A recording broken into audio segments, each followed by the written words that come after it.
Welcome back to the Lanterne Rouge Cycling Podcast for our second monument preview of the year, the Ronde van Vlaanderen preview, brought to you by our show partner, Join Cycling. This is the big cobble showdown. We've had San Remo, but really this is, especially for the classics purists, the biggest race of the year so far, I would say. It's pretty uncontroversial. We've got Pogačar doing Paris-Roubaix recon yesterday, setting KOMs.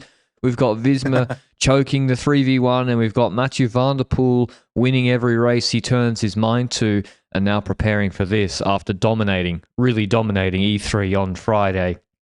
So pretty mouth-watering. How do you feel going into the Tour of Flanders compared to last year, Benji?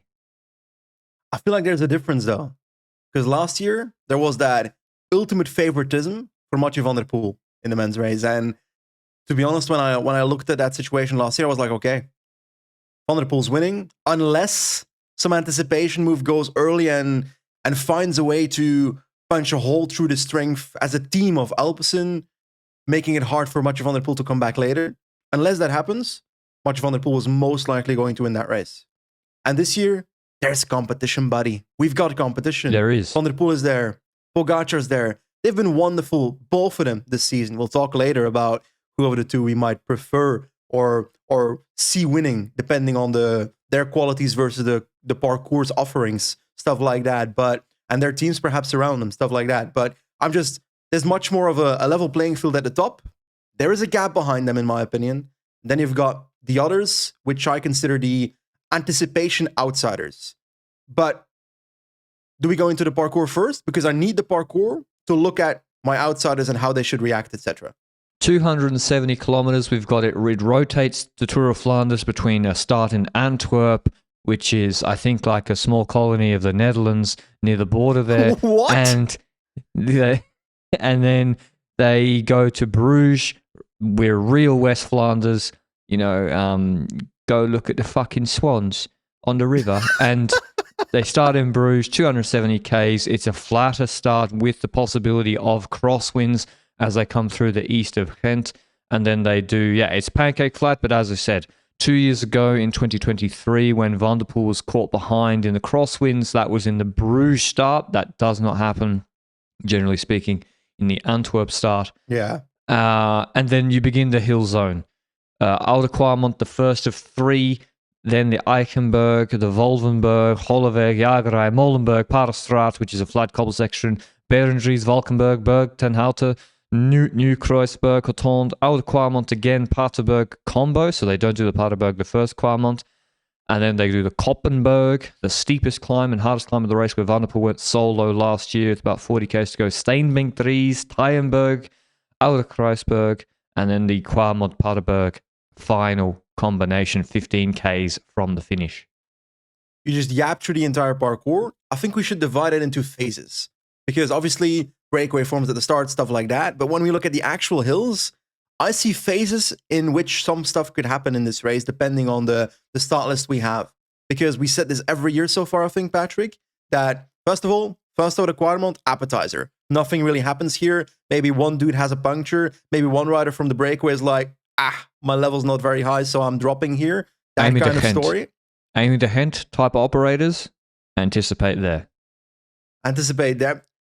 Possible, because we can talk about the following here. Yes, MA the Hent type operators could anticipate here, because I see the next phase of the race, Eichenberg to Valkenberg, that phase, as the full-on anticipation zone for the second line of riders. Pogačar, Van der Poel, no. I'm talking the second line behind them. That includes for me Visma Leasebike. That includes for me Little Trek. That includes for me Ineos. Need to do it in that phase for me. And I want your opinion on this. The reason that I feel like Eichenberg to Valkenberg, so I'm saying the zone from about 125 kilometers from the finish line to roughly, MAF. What is MAF? That is very good. To roughly 80, 90 kilometers from the finish. So 125 to 90-ish is how I see it. That phase is where those riders should try and get ahead. Because to me, if they do it on the Nieuwe Kruisberg, which is 10 kilometers before the second Oude Kwaremont, it's too late. Because you won't have a large enough gap on the peloton where Pogačar, Van der Poel will attack just stay ahead of them. And by the end of Oude Kwaremond and Paterberg, or the climbs that follow after, you'll most likely be dropped by them, in my opinion. So it needs to happen in that Eikenberg to Valkenberg zone. Do you agree with that? Yeah, I think so, because you need, unless you really jump late on the hot dawn, but then the lead-outs are really starting full gas into the downhill towards Kwaremond on the big road.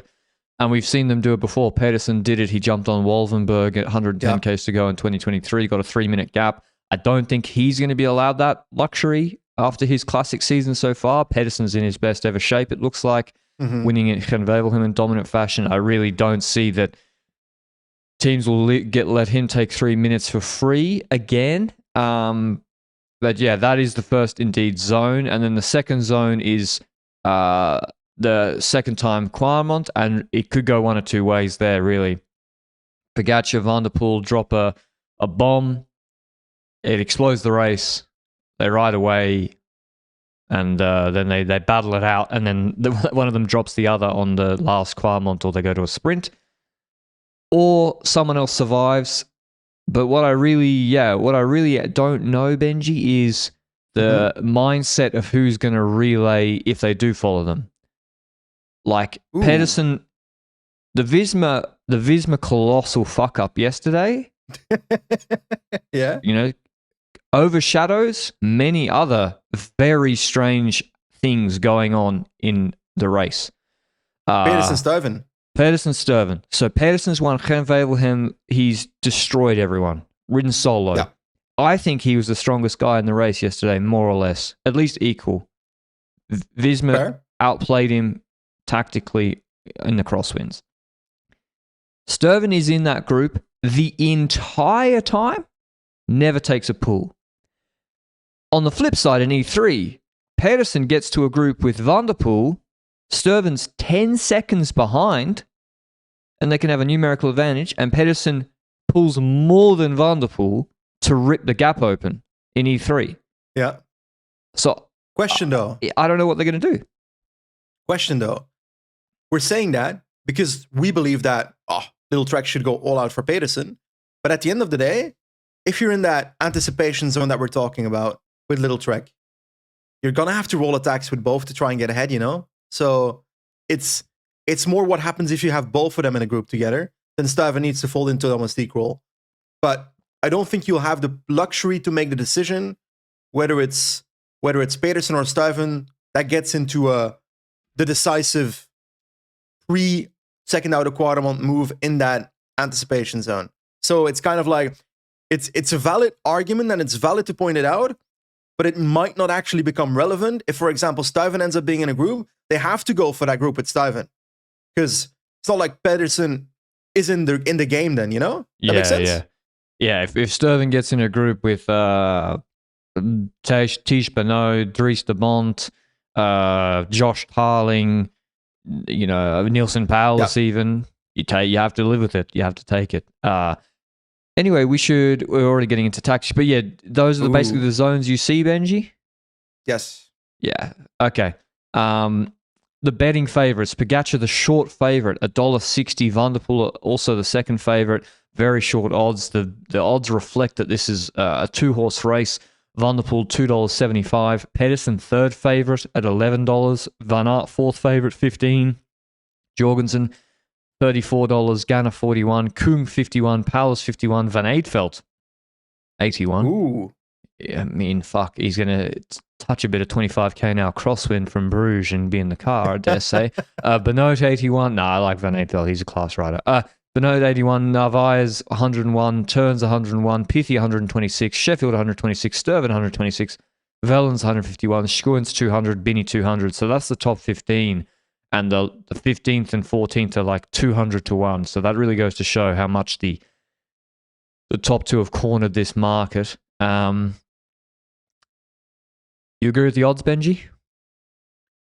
Well, we have to discuss whether we see Pogačar or Van der Poel individually, so I can't spoil that yet. I'm sorry, I can't spoil that yet. All right. But I want to bring us into that fight, because I'll do their teams first. Do their teams first. Okay.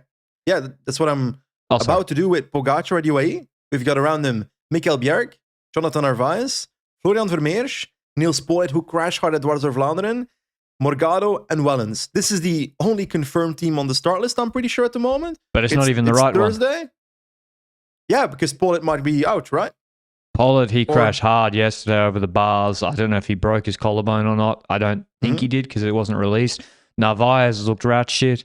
Wellens is sick. I'm sorry, but Tim Wellens, he's been better than Benoit and Jorgensen just about in Kerner and Omloop. At least equal. And to be dropping like he did yesterday on the Nocturberg is not him. So something's up with him.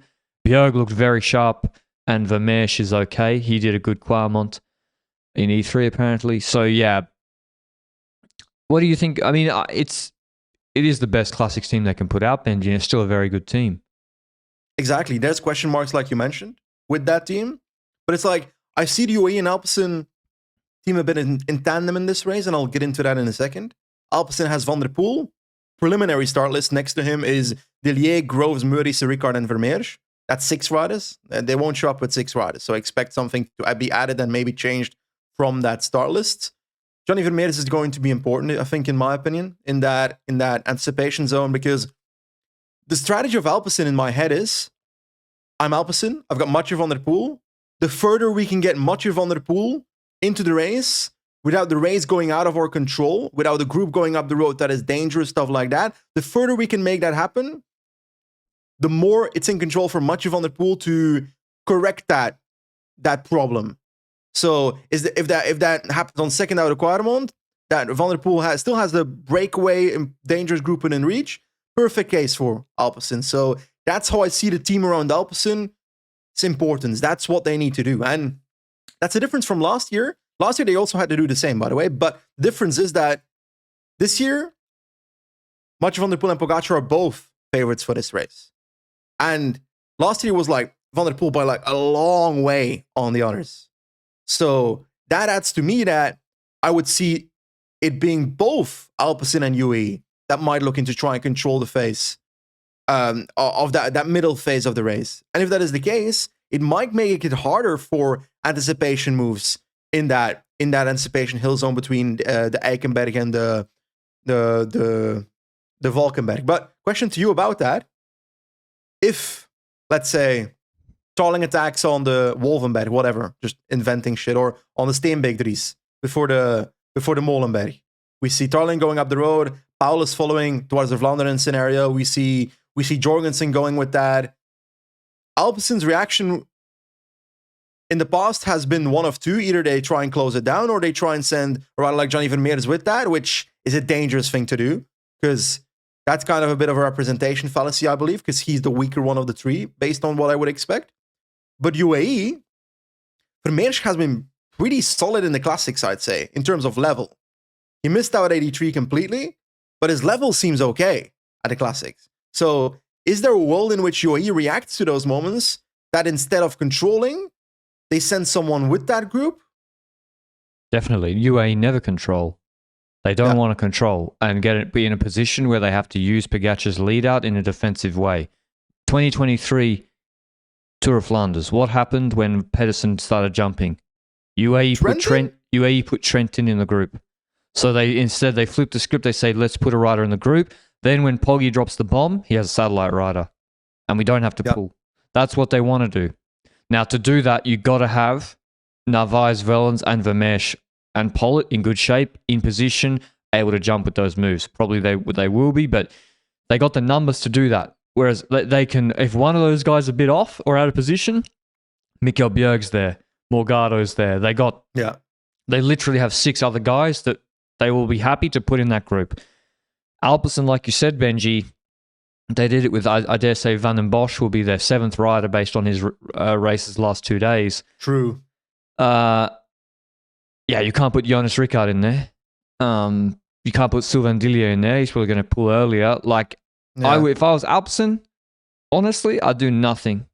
I'd do the opposite of Sanremo. Even if UAE put a rider ahead, I'd be like, so what? We all know it's fake. What, you're gonna let Poggi's coming here to let Florian Vermeersch anticipate and win? I don't think so. Just do nothing, and then make sure you're in position, get your lead out right, and then Poggi's guys have to have a difficult decision. both of those two things do play into the outsiders perspective. Because if UAE decides to put Vermeers in a group, for example, that means that they won't be chasing necessarily behind a group that's up the road with Visma riders, with little Trek riders, stuff like that. How Wout van Aert, for you said Pedersen. What are the chances that he gets gotten off the leash, gets the freedom to attack in the Eikenberg to Valkenberg zone? You said pretty limited. How do we feel about that with Wout van Aert and Jorgensen, who, let's be honest, I put them on a similar level as a block?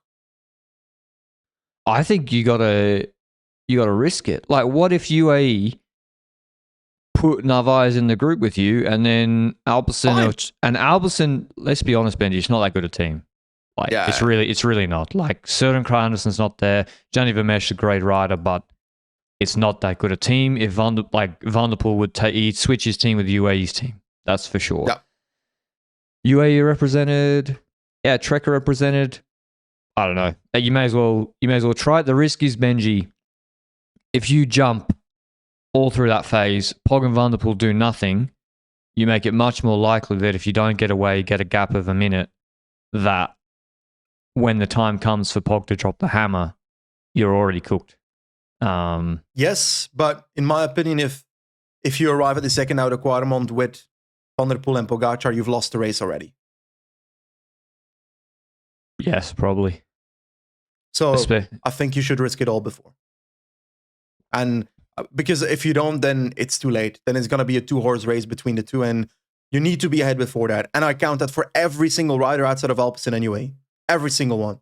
I'm talking Pedersen included. I'm talking, because let's be honest, Pedersen, one strike on the pedals on Oude Quaremont in E3, and your boy Van der Poel was off. Like, this is a harder parcours. Pedersen would 100% get dropped by Van der Poel and Pogacar in this case. So it's my opinion that Pedersen, Stuyven, they all need to be ahead. Visma needs to be ahead, because based on what we've seen so far this season, I don't believe they can follow Van der Poel and Pogacar when the moment comes. And it counts for everyone. Whether also, I was going to say Red Bull, Bora Hansgrohe, but I'll be honest, those dudes are not going to be riding together. So I don't think they'll get anything out of this race. And the odds of Oyer Lascano standing still on the Koppenberg are monumental. Well, yeah, the Red Bull Bora Hansgrohe team, Meus, Masiuk, Lascano, Mullen, Pithy, although he crashed hard yesterday, the Van Dijk brothers, indeed, they'll need to get ahead. Visma, Van Aert, Benoot, Hagenes, Jorgensen, Affini, Van Baarle, Van der Sande, and yeah, maybe Jorgensen can follow on second time Quaremont. I wouldn't rule that out, but certainly the others, it's unlikely. Trek, Pedersen, Stuyven, Kirsch, who was sick yesterday. Vatsek has been sick. De Klerk, Schoens, Dan Holer. Yeah. EF, Vandenberg, Albanese, Doel, Honoré, Mikkels, Paulus. They were very good as a block yesterday. Bini, Forwanti, Merlier, Lampard, Enkorn, Catania, Pedersen, Van Leeuwenberger for Quick Step. Any comments on those teams, Benji? Same story. Same story. They need to be ahead. Every single team on the start list outside of UAE and Alpecin need to be ahead. I'd like to see Arjen Levijn, Lennart van Eetveld, Diano Bergmoes, all these riders trying to get ahead. There's one team that shouldn't. There's one team that should not do that. That is Astana. Astana should play super conservative and try to top 10 the race in similar fashion as UAE did last year with multiple riders. Because Teunissen and Fedorov have actually had a really good classic season. They've top 20'd every classic of the last 2 weeks. And Teunissen can top 10 this race. Alessandro Romele, who was on their Devo team last year, 21-year-old Italian, and for some reason is a good classics rider. He was 8th in Le Sammin, 10th in Bardena Coxeter Classic. You're right, Benji. What they should do, and Fedorov's a good rider, do nothing, hope everyone else blows through their legs, and then the last half an hour, you're still got some energy in your back door. Because, yeah, the UCI points are crazy in these monuments. Michael Matthews here leading Jayco, Morich and Wright for Bahrain, Dylan Turns for Cofidis, Kung Aski for Groupama FDJ, Degenkolb for Picnic. I think Eckhoff has done his Achilles. Carlos Canal, Garcia Cortina for Movistar, Joe Blackmore for Israel, Christoph and Abrahamson and Tiller for X. Alaphilippe is on the provisional for Tudor with Rick Plumbers, Marco Haller and Trentin.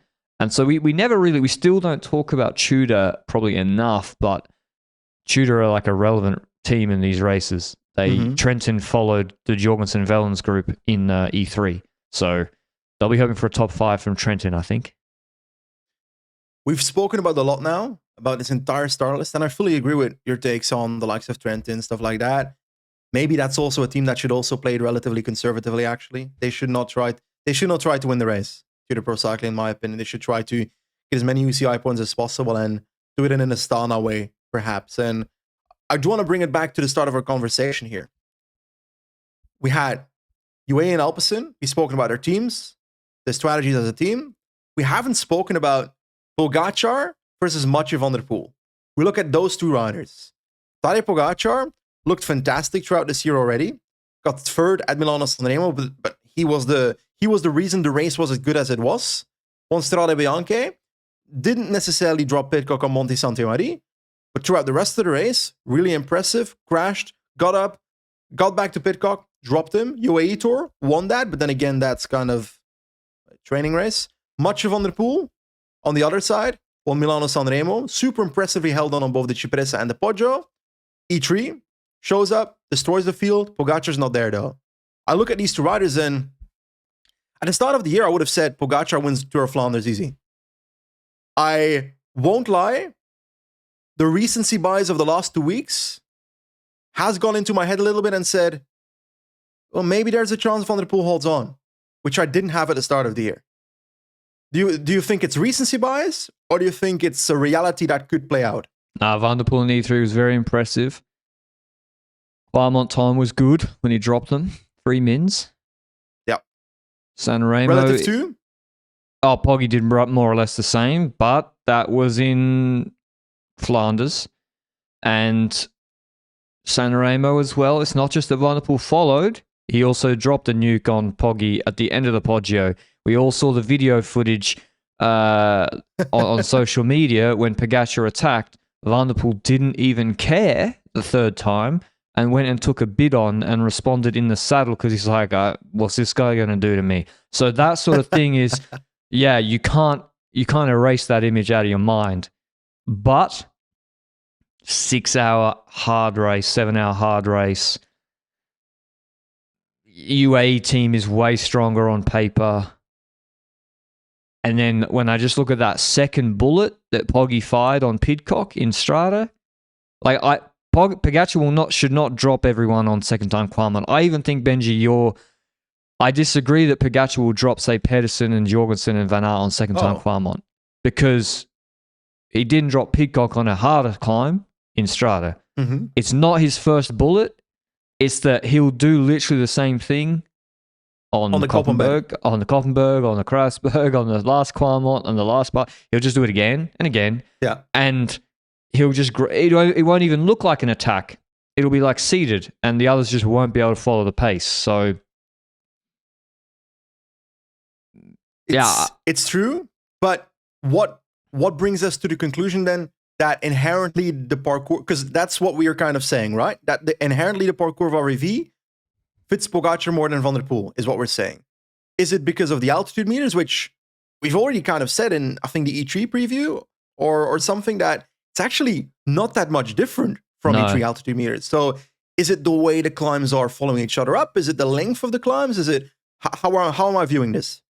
But I think Poggy would have still been with him or dropped him on E3 as well. But it's the Claremont is 3 times a cobble climb that's over. It's not a 1 minute climb like the Tymberg. It's 3 minutes and almost a 4 minute effort. Hey, 1500 watts for 50 seconds battery? Exactly. Well, yeah, if these guys were actually good, then yeah, they would make it look flat, but they're not. So 1500 watts joint cycling Lanterne Rouge plan. What was I going to say? No, it's very basic why I think Poggy will win. He has the same threshold as Van der Poel at 7 kilos less. Yeah. That's it. Okay. Let's say for a mainstream cycling fan, how is the easy explanation of how that influences the race?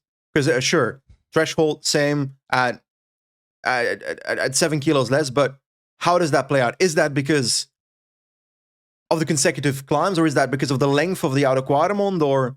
It's more the other race will have. So they open it on second time Qualmont, maybe earlier. I also see a possibility if the UAE team is sick, Pollitt's out, Morgado can't position. If they're sick and there's issues, what is Pogacar going to do? He'll jump even earlier. Pogacar's solution is not to then let the race play out and maybe get outnumbered. Zurich, burning through teammates, fuck it, I'll jump at 100 Ks to go.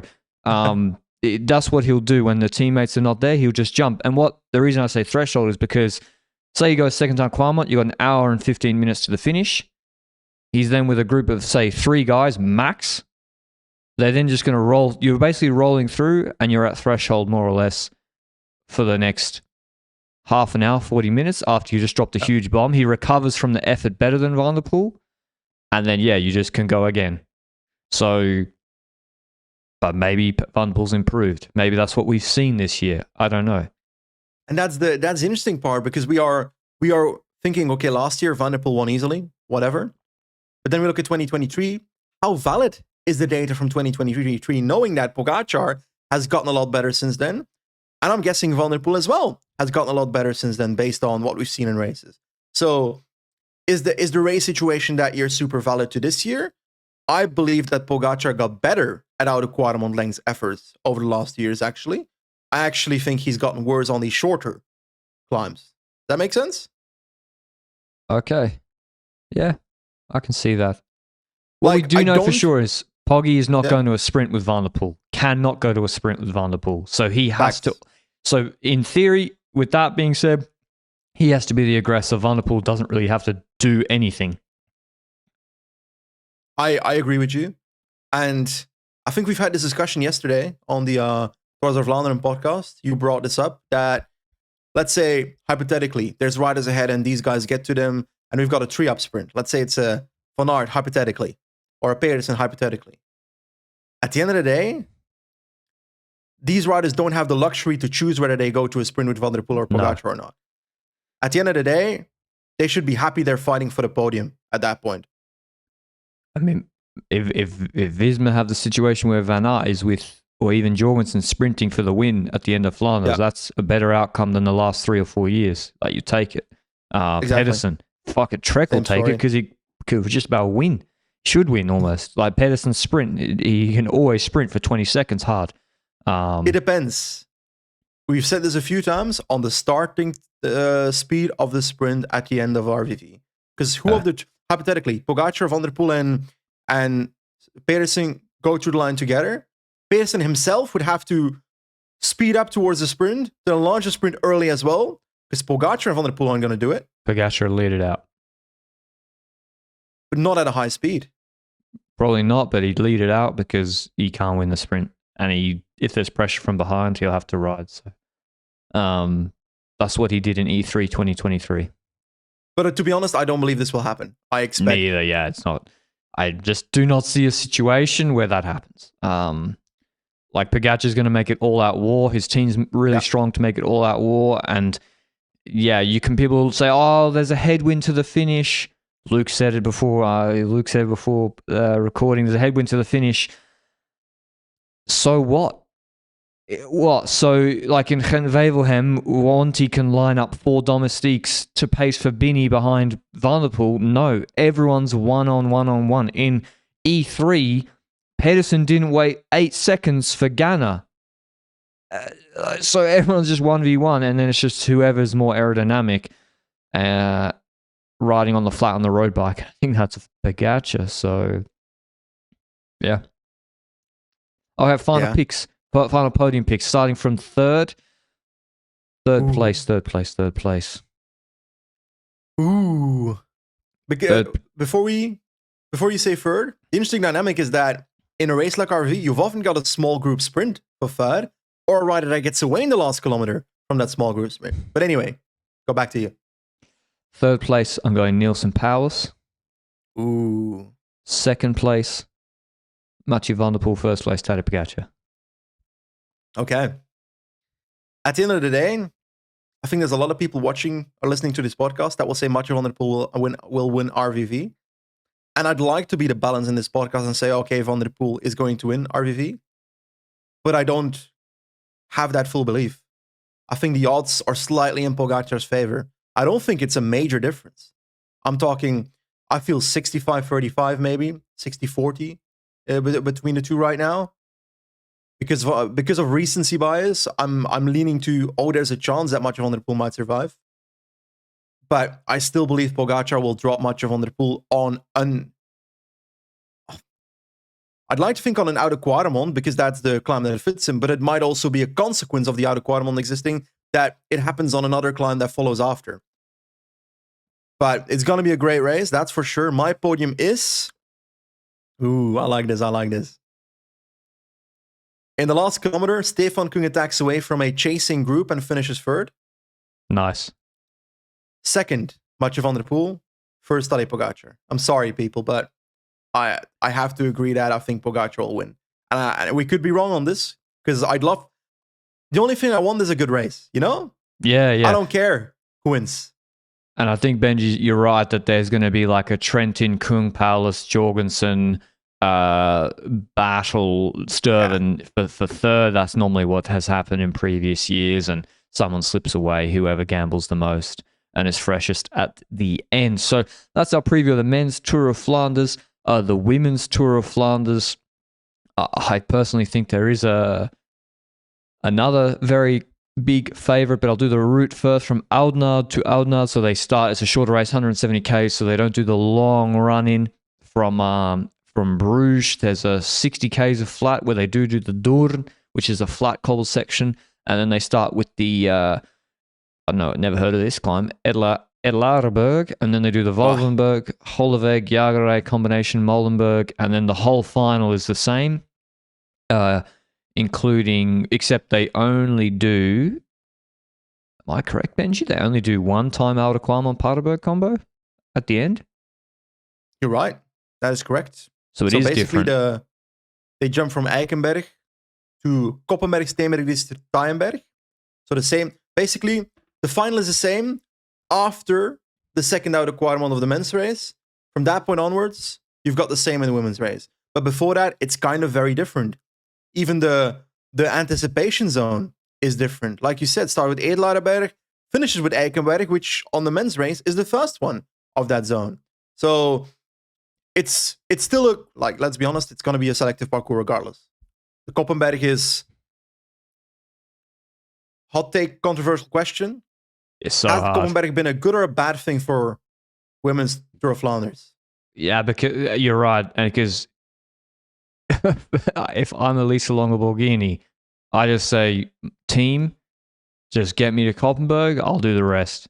And then it's just... You need to be in first position, because in the races we've seen in the last few years, half of the group is walking up the Koppenberg. Because someone falls over, someone slips their pedal, whatever. It kind of disrupts the race a little bit. Yeah, and you're right, exactly. And that's what even happened in the men's in the wet last year. So I don't know if it's... I think it'd be dry. Lascano, yeah. And then it took everyone out of the race. But yeah, it's a very, very hard race. I think there should be teams wanting to go in the early break in terms of the betting favourites. Kopecky, this is really unbelievable to me. Kopecky is somehow the betting favourite after yesterday. Yeah. She's $2.87. Elisa Longo-Borghini, $3.25. Kopecky got dropped on a highway overpass. She looks terrible. She looks worse than last year. I think Wiebes is almost more likely than her to win. Maybe that's a complete overreaction, but Wiebes is third favorite, $7. Van der Breggen, $8. So, yeah. SD Works have 3 of the top 4 favorites. Vos, 15, after being sick before Dwars Duo. Royce, 15. Peters, 17.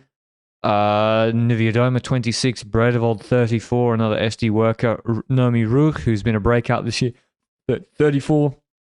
From Prevost, 34. Diger, 41. Lecourt, 51. Brand, 81. Blanca Vache, 100. Persico, 100. Ferguson, El Gato, 100. Sheeran Van Anrooy, 126. Lippert, 126. Van Dijk, 126. That's all I'll do. I don't know what Kopecky's done to deserve being favourite over ELB, Benji.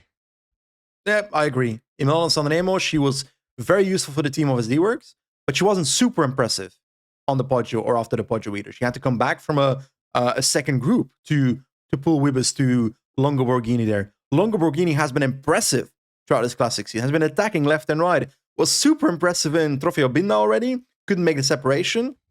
Sanremo was the only one with the guts to throw a sword in the fire after the Poggio. Made that nearly won MSR, let's be honest. And then we have Ronde van Vlaanderen, where she kind of destroyed everyone relatively easily, is how I felt about that race. So I go into this race with Longoborghini being the heavy favorite. And let me tell you how this race is going to go. We're going to see SD Works.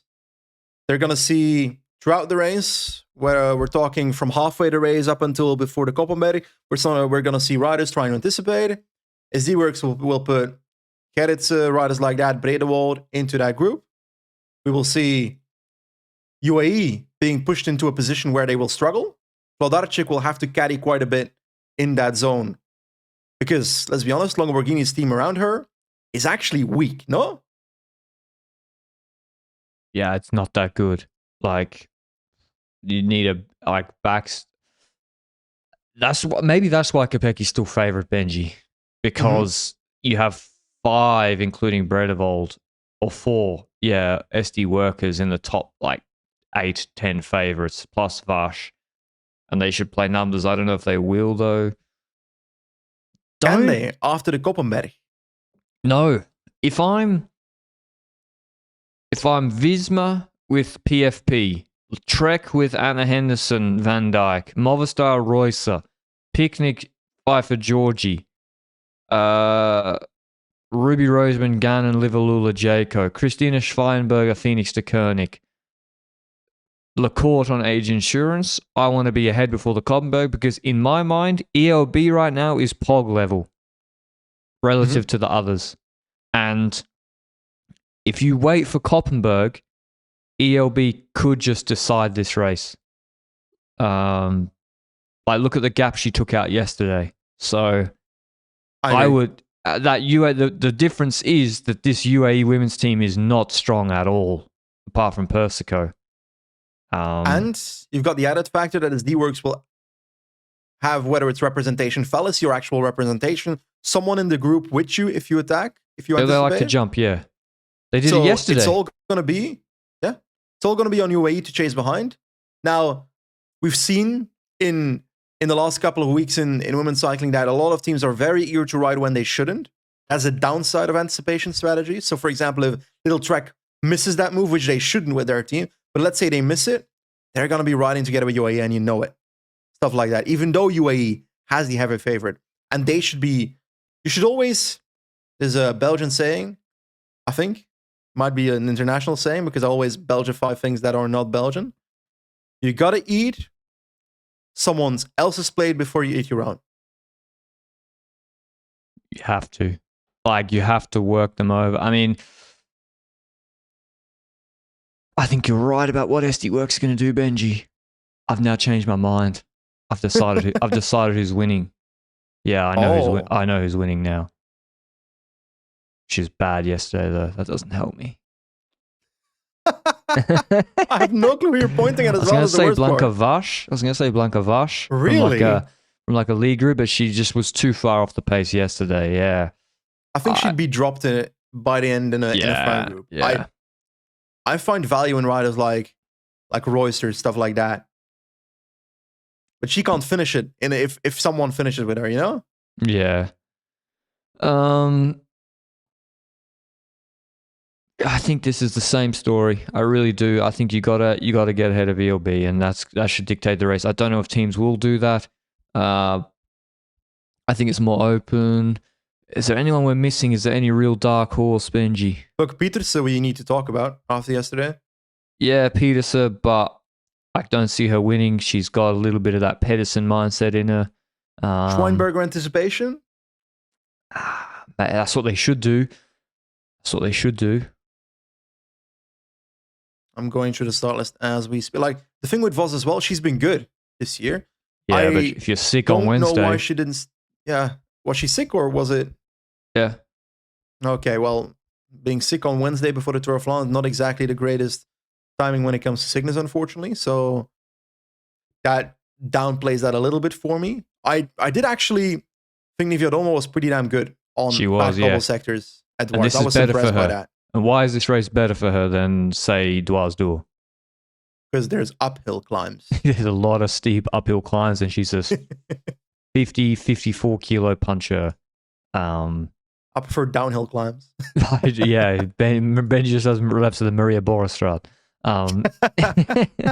What's the one, the Big Dipper? Is that the Holloweg? I don't think it is. Might it have been the Paddestraat? Are you surprised not to see Vollering here? I am somewhat, to be honest. It's like they focus so much on peaking towards MSR, which is a classic that Vollering did not have a chance of winning, in my opinion. No. To then skip the rests and move towards the Hill Classics, which is fine. She can win all three for all I care. But I would have liked seeing her here because she is the kind of rider that I would believe could follow Longo Borghini. Yeah, I agree. If it becomes an attritional race, a attritional climbing race, where it's decided on the Koppenberg or Valkenburg or wherever, then yeah, that's better for her. I've made my decision. Before you do, how should SD Works play it with Kopecky, Wiebes, and so forth? It's hard because we don't know what the level of Kopecky is going to be based on the last 2 weeks. Like, she was not good at Ronde van Vlaanderen. Was that a one-time event? We've seen it multiple times in the last few weeks where I was like, it's not really what I expected, Kopecky-wise. So I'd like to see her at her best. Would be a great battle if we have a Longo Borghini versus Kopecky on the hill climbs trying to drop each other, that kind of vibe. Wiebes has been super strong, winning Gent-Wevelgem, Brugge de Panne. Then again, the competition didn't really try to get ahead of that too much. Credits to Volker Wessels, who did at Gent-Wevelgem. But those two, right? Plus Anna van der Breggen on the potential start list. So they like, is there a world where Van der Breggen performs better than Kopecky here? Yes. And you've set me up very nicely, Benji. I think Anna van der Breggen wins because the strategy for SD Works is you cannot rely on Kopecky beating ELB Femenino a Femenino in after the Koppenberg or on the last Quarmont. You have to, and they will. SD Works, look at every classic they ever do. They do what I said about the UA Min strategy. They've been doing that for years. Groups jump, they don't control. They put Femke Gerritsen in it yesterday. They put Misha Vredevold in it in Strada, or Femke Gerritsen, I think, was in Strada, or they put, Vredevold in. That is what they do. But then you should do that with Van der Breggen. What are UAE going to do?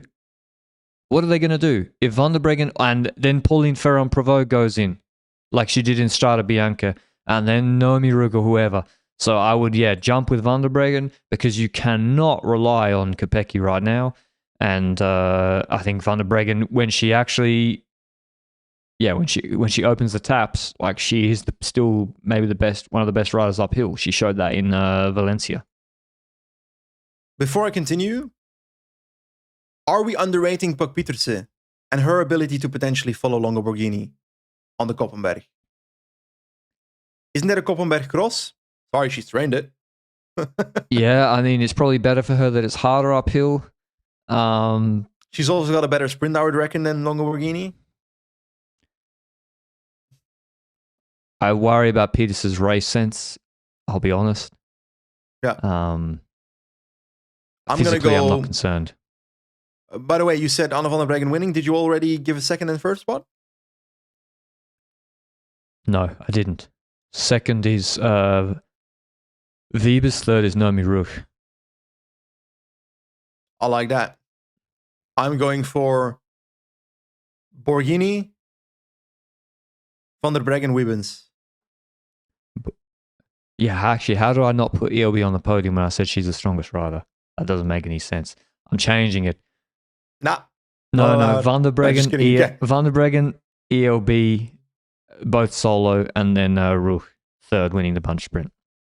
Naomi Rugg has been so good. Weber's gone. She dropped. It's possible, to be honest. Like, we have seen Wiebes be very strong. Yeah, but that might be recency bias, while the RVV parcours is much harder than anything she's been through. Because surviving RVV is not that simple. Hot take. It's not that simple, especially if there's a lack of control. And it is a like Tour of Dwars of London was 128 Ks, and you have to remember that this is then 168, so it's another hour of racing, where as we saw at the end of Dwars of London, the others were pretty much fucked, and ELB then ripped a gap out to, what was it, 2 minutes? Like, I think, is that actually correct? Wait, what? No, it wasn't correct. They baited me. The PCS was wrong. It wasn't 2 minutes. It was 29 seconds. So actually, Yeah. How the hell would you do it to 2 minutes, mate? I thought they just remember that completely. Peterson brought it back down to 15 seconds. But yeah, with 12K to go. No, when I did the results yesterday, they did say it said 2 minutes. I was like, what? How's that possible? They really stopped. That's a result of RV. The women's Tour of Flanders finishes after the men's. That's right. So it's the same situation. So on Sunday we will have the combined recap after the women's race finishes. That'll probably be around 6 o'clock with daylight savings. Still, daylight savings very confusing to me, and I'm still adjusting to it.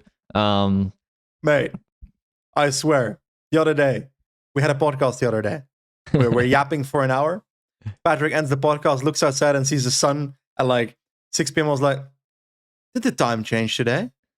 It's like, what the fuck? Why is there sun on the tobacco field at 6:50 in the evening?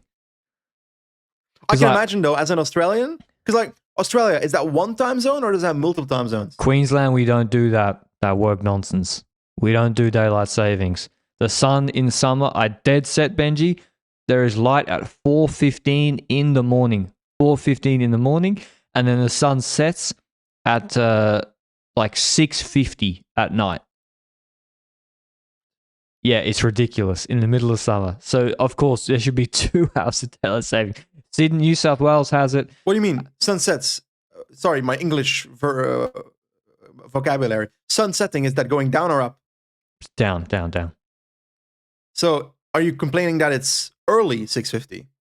Yeah, for the middle of summer, for the sun to go down at 10 to 7 in the evening, that's way too early. It's up at 4:15 in the morning. What happens in the winter then?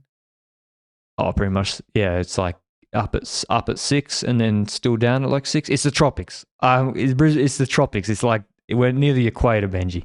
It's not like Europe. There's one thing I absolutely hate about the UK. That during the winter, I look outside at 4:30, 5 so grim. in the afternoon, and it turns dark. Mate, I hate it. 5 o'clock. I remember when I was at school in England when I was playing sport in winter, playing like rugby training, finished school at 4 o'clock. And so grim. That's where all the brain damage comes from. I swear, my schooling was ridiculous. Like I would have to I wake up at 6:45, and then school from 8:20 till 4:15 every day. I had like 9 lessons. Then I had cricket training in the morning at 6:30 some days, and then sport after school. I was literally doing 14-hour days. No wonder I was tired. I'm still catching up on sleep. No wonder I'm lazy now. But yeah, daylight savings really confuses me. I'm like Bob Catter. I just say no. But yeah, Australia has 4 time zones, Benji. Is that an animal? Bob Catter, yeah, it's an animal. It's from Cairns. Oh, it's from North Queensland. Okay. Look it up. Okay, thanks for listening as always to our tour. It's gonna be some cricket manager guy. I won't talk about it anymore. Thanks for listening to our Tour of Flanders preview, and we'll see you with the recap on Sunday afternoon. Until then, ciao.